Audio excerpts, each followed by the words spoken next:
श्री कृष्णा, राधे राधे।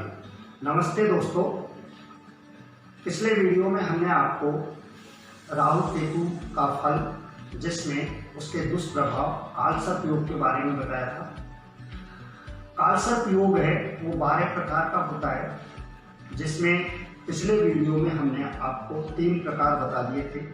3 भावों का कालसर्प योग, पहले भाव का अनंत काल कालसर्प योग, दूसरे भाव का कुलिक कालसर्प योग और तीसरे भाव का धनाक्षी कालसर्प योग। आज हम इस वीडियो के अंतर्गत आपको चतुर्थ भाव का कालसर्प योग बताएंगे। चतुर्थ भाव का कालसर्प योग है जिसमें राहु चतुर्थ भाव में होता है और केतु दशम भाव में होता है।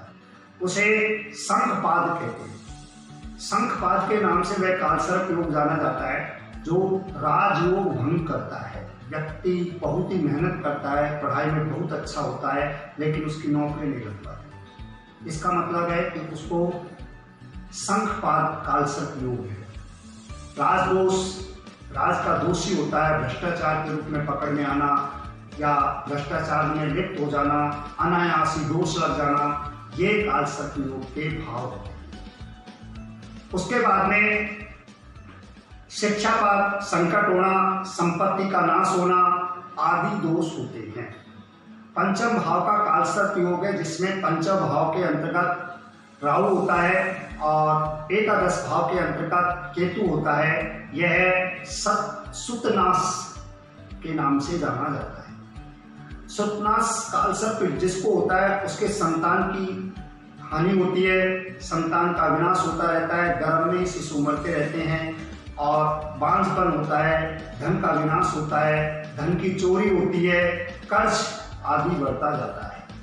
ये पंचम भाव के कालसर्प योग का दोष है। षष्ठ भाव का कालसर्प योग है वह 6ठे भाव में राहु बैठा हुआ होता है और 12वें भाव में केतु बैठा होता है। इसे महापदम कालसर्प योग कहते हैं। महापदम कालसर्प योग है वो शत्रु को बढ़ावा देता है, प्रेम संबंध में धोखा होता है और जीवन साथी से विवाद होता है, कर्ज बढ़ता जाता है और अधिक परेशान होता है, बीमार होता है। इस तरह से सप्तम भाव का जो कालसर्प योग है जिसके सप्तम भाव में राहु और तन भाव में जिसके केतु होता है वह तक्षक कालसर्प योग कहलाता है। तक्षक कालसर्प योग है वह चरित्र हानि करता है, बीमारी, भयंकर, अंग भंग और दुर्घटनाएं आदि करता है। इस तरह से अष्टम भाव जीवन भाव का जो कालसर्प योग है वो भी विनाशकारी होता है। उसमें अष्टम भाव में राहु होता है और दूसरे भाव में वह केतु बैठा हुआ होता है। उसे कर्कोटक कालसर्प योग कहते हैं। कर्कोटक कालसर्प योग है वह भी विनाशकारी है जो जीवन हानि करता है, अकाल मौत, तन व मन से दुखी और संतान से दुखी होता है।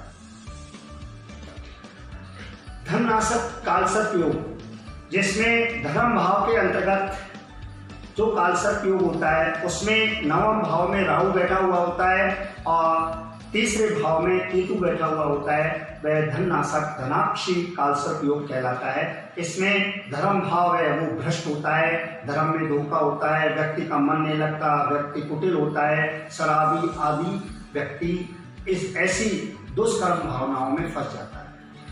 अब है नेक्स्ट है कि 10वें भाव में राहु बैठा हुआ हो और चतुर्थ भाव के अंतर्गत केतु बैठा हो, उसे पंचनाद कालसर्प योग कहते हैं। पंचनाद कालसर्प योग है वह धन हानि करता है, रोजगार की हानि करता है, ब्याज के पैसा है वह चुकता नहीं है अर्थात कर्ज बढ़ता जाता है और रोजगार के अंतर्गत उसे अनेकों कठिनाइयां उत्पन्न होती हैं, संकट होते हैं, रोजगार में बार बार ट्रांसफर होता है, ऐसी बाधाएं उसके अंतर्गत रहती है।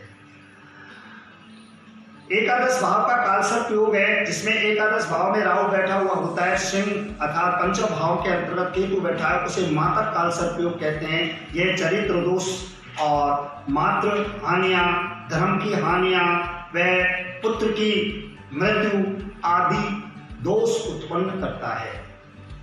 अब है द्वादश भाव का कालसर्प योग जिसको भयंकर कालसर्प योग कहा गया है, जिसके द्वादश भाव के अंतर्गत राहु बैठा हुआ होता है, छठे भाव में केतु बैठा हुआ है, वह शेषनाग काल सर्पयोग कहलाता है। शेषनाग काल सर्पयोग जिसके अंतर्गत होता है उसको धन की और तन का विनाश होता है, परिवार का विनाश होता है, अल्पायु के अंतर्गत ही उसके जो परिवार के लोग हैं वो मृत्यु को प्राप्त होते हैं। इस तरह से व्यय भुक्त होता है, अनायास ही धन खर्च होता रहता है। ऐसे काल सर्प योग को हम शेषनाग काल सर्प योग कहते हैं।